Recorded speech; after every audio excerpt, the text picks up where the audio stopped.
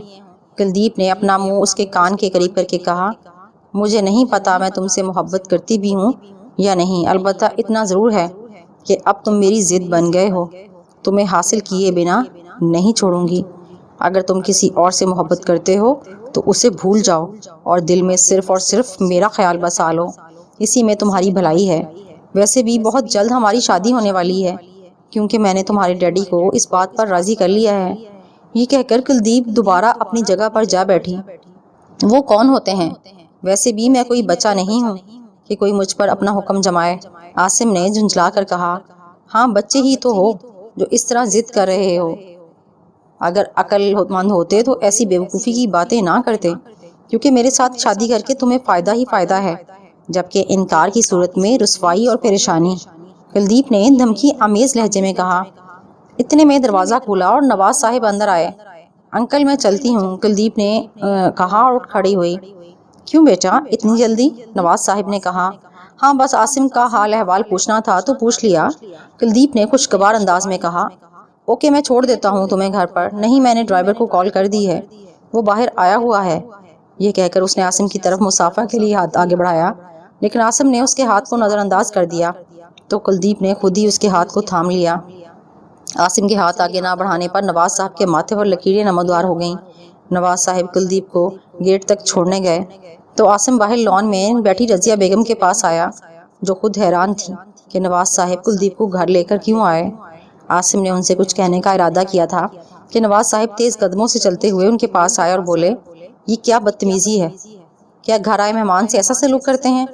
Daddy آپ کو پتہ نہیں اس نے ہمارے ساتھ کیا کیا ہے؟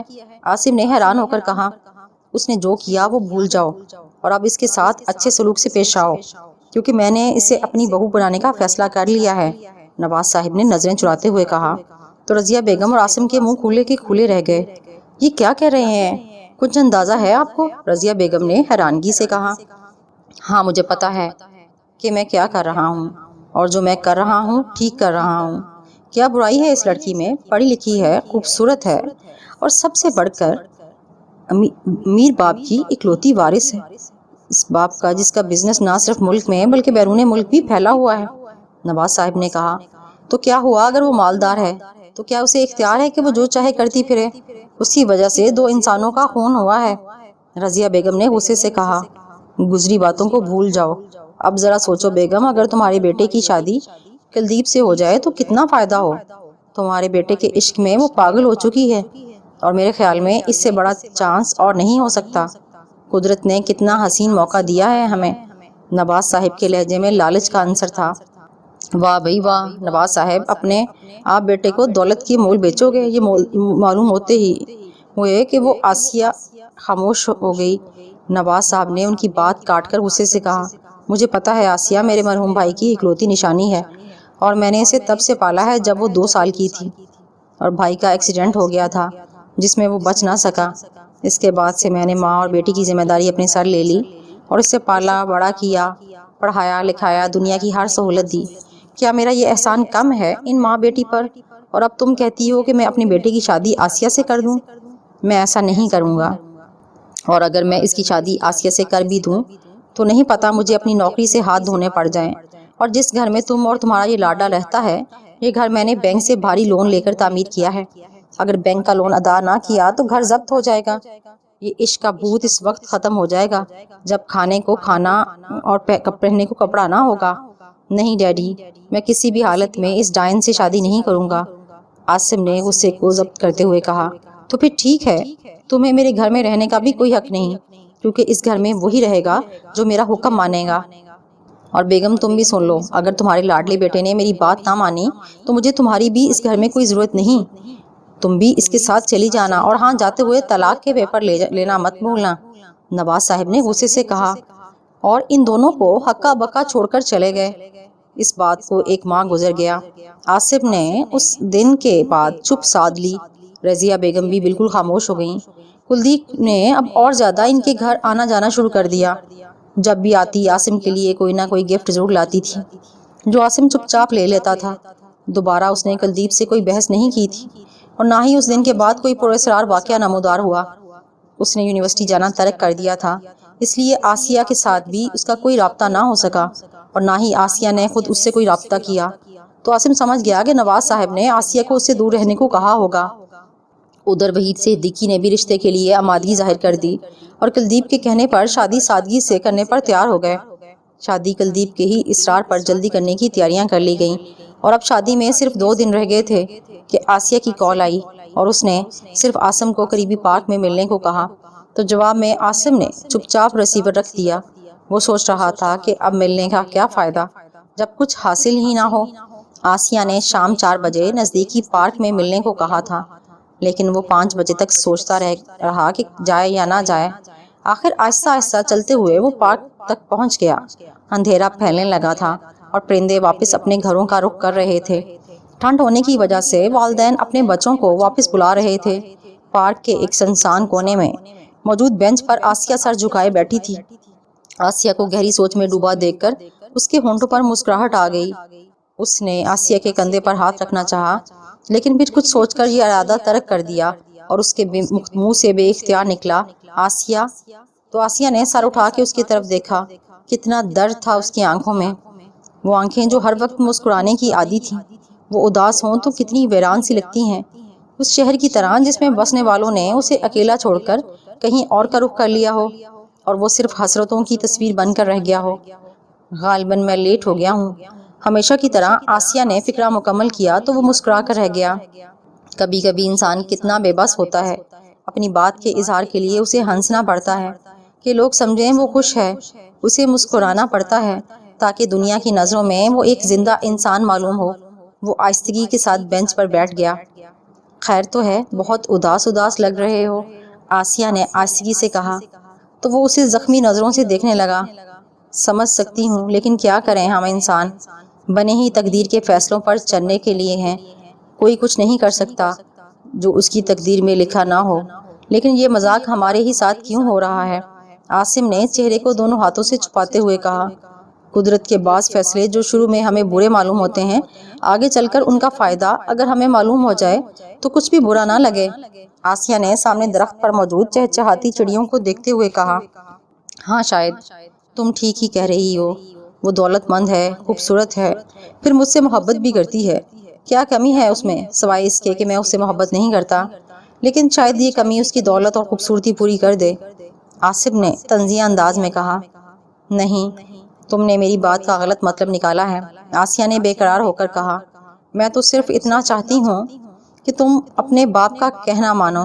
والدین ہمیشہ اپنی اولاد کے بارے میں اچھے فیصلے کرتے ہیں، کوئی ماں باپ اپنی اولاد کو مشکل میں نہیں دھکیلتے، وہ تو ہمیشہ ہی انہیں خوش دیکھنا چاہتے ہیں، اور پھر وہ بھی تو تم سے کتنا ٹوٹ کے پیار کرتی ہے، اور اس کے پیار کو دیکھتے ہوئے تم بھی اس سے پیار کرنے لگو گے۔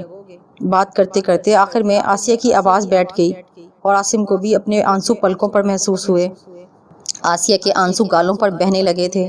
اس نے ہاتھ کی ہتھیلی سے گالوں پر بہنے والے آنسو کو صاف کیا اور کہا، میں ہمیشہ تمہیں خوش دیکھنا چاہتا ہوں، اور میں کبھی نہیں چاہوں گا کہ تمہاری آنکھوں میں آنسو آئیں، اور اگر میری وجہ سے تمہیں کچھ ہو تو میں خود کو کبھی معاف نہیں کر سکوں گا۔ آؤ ڈیڈی سے بات کرتے ہیں، چاہے اس کے لیے مجھے ان کے پاؤں میں گر کر اپنے پیار کی بھیک مانگنی پڑے، میں مانگوں گا، لیکن اب مجھ میں اتنا حوصلہ نہیں کہ میں تمہیں خود سے دور کر سکوں۔ عاصم نے کہا تو آسیہ نے دونوں ہاتھوں کی مدد سے اس کے دونوں ہاتھوں کو سختی سے پکڑا۔ نہیں عاصم، تم ایسا کچھ نہیں کرو گے، تم نے اگر مجھ سے کبھی بھی ذرا بھی محبت کی ہے تو تمہیں اس محبت کا واسطہ، تم کسی کو کچھ نہیں کہو گے۔ پھر محبت صرف پا لینے کا نام تو نہیں ہے، محبت قربت کی محتاج نہیں ہوتی۔ یہ بات تو تم کہا کرتے تھے کہ محبت آلائشوں سے پاک ہونا چاہیے۔ تم اگر محبت میں پاکیزگی کے اتنے ہی قائل ہو تو پھر خود کیوں لڑکھڑا گئے ہو؟ ہماری یہ آخری ملاقات تمہارے لیے پوری زندگی میں یادگار ہونی چاہیے۔ یہ کہہ کر آسیہ نے اس کا ہاتھ زور سے دبایا۔ بولو، یاد رکھو گے نا مجھے؟ بھول تو نہیں جاؤ گے؟ یہ کہہ کر اس نے عاصم کے کندھے پر سر رکھ کر پھٹ پھٹ کر رونے لگی تو عاصم بھی اپنے آنسوؤں کو روک نہ پایا۔ وہ پیار سے اس کے سر کو تھپتھپانے لگا۔ ہاں، تمہیں ہرگز نہیں بھولوں گا، تم ہمیشہ میرے ساتھ سائے کی طرح میرے ساتھ رہو گی۔ میں زندہ بھی تمہاری یاد کے ساتھ رہوں گا اور مروں گا بھی تمہاری یاد میں، تمہاری یاد امانت کی طرح میرے سینے میں رہے گی۔ عاصم نے کپ کپاتی ہوئی آواز میں کہا اور آسیہ کو ایک جھٹکے سے خود سے دور کر دیا اور تیز تیز قدم اٹھاتا ہوا پارک سے نکل گیا۔ وہ حیرت سے اسے جاتا دیکھ رہی تھی۔ بالآخر جیسا کلدیپ چاہتی تھی ویسا ہی ہوا، اور اب اسے پنڈت ہری چند کی مدد کی کوئی ضرورت نہیں رہی تھی۔ وہ ہر جگہ اس کا مددگار ثابت ہوا تھا، اور اسی نے کلدیپ کے کہنے پر عاصم کو پریشان کرنے کے لیے اس پر کالا جادو کیا تھا۔ وہ ایک مہمان پنڈت تھا، اس لیے کالی ماں اس کے علم کا توڑ کرتے کرتے خود عاصم کی ایک چھوٹی سی غلطی کی وجہ سے موت کے منہ میں چلے گئی، اور اس کے عوض کلدیپ نے پنڈت ہری چند کو کافی دولت سے نوازا تھا۔ اور پنڈت کو کیوں نہ وہ دولت میں تولتی، اس کی وجہ سے تو اس کی ضد کی جیت ہوئی تھی۔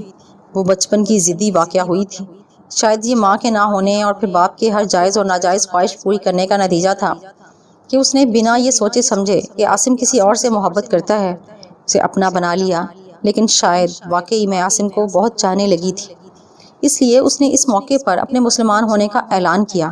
اس کے مسلمان ہونے کا پتہ نہیں عاصم کو خوشی تھی یا نہیں تھی، لیکن وحید صدیقی صاحب کو بہت زیادہ خوشی محسوس ہوئی، کیونکہ وہ اپنی بیگم سے کیے ہوئے وعدے کی بنا پر کلدیپ کو مسلمان ہونے پر مجبور نہیں کر سکتے تھے، لیکن جو کام وہ باپ ہونے کے ناطے نہ کر سکے وہ کام عاصم کی محبت نے کر دکھایا۔ دفتن کمرے کا دروازہ کھلا اور عاصم اندر آیا۔ اس نے آہستہ سے دروازہ بند کیا۔ عاصم کو دیکھ کر کلدیپ کے ہونٹوں پر دل فریب مسکراہٹ نمودار ہوئی۔ وہ تو سادگی میں بھی لاکھوں میں ایک تھی۔ میک اپ اور میرون کلر کے عروسی لباس میں وہ قیامت ڈھا رہی تھی۔ عاصم لڑکھڑاتی چال چلتا اس کے پاس آن کھڑا ہوا۔ کلدیپ نے نظر اٹھا کے عاصم کو دیکھا تو وہ اسے بہت لاغر سا محسوس ہوا۔ پھر وہ آرام سے بیڈ پر بیٹھ گیا تو کلدیپ کی مسکراہٹ اور گہری ہو گئی۔ مجھے یہ نہیں پتا کہ جیت کس کی ہوئی، تمہاری یا میری، لیکن مجھے اتنا ضرور پتا ہے کہ جو ہوا وہ نہیں ہونا چاہیے تھا۔ آسیہ کی دل کی بستی اجاڑ کر تم کیسے اس پر اپنی تمناؤں کا شہر بسا سکتی ہو؟ اگر چاہو بھی تو ایسا کبھی نہیں کر پاؤ گی، کیونکہ وہ شہر، وہ گھر کبھی آباد نہیں ہو سکتے جو کسی کی حسرتوں کے خون کر کے تعمیر کیے جائیں۔ عاصم نے کمزور آواز میں کہا، آج سے یہ سب باتیں بھول جاؤ، آج سے ہم نئی اور خوشحال زندگی کا آغاز کرنے والے ہیں۔ کلدیپ نے اس کا ہاتھ اپنے ہاتھوں سے تھامتے ہوئے کہا تو عاصم کے ہونٹوں پر زخمی مسکراہٹ آ گئی۔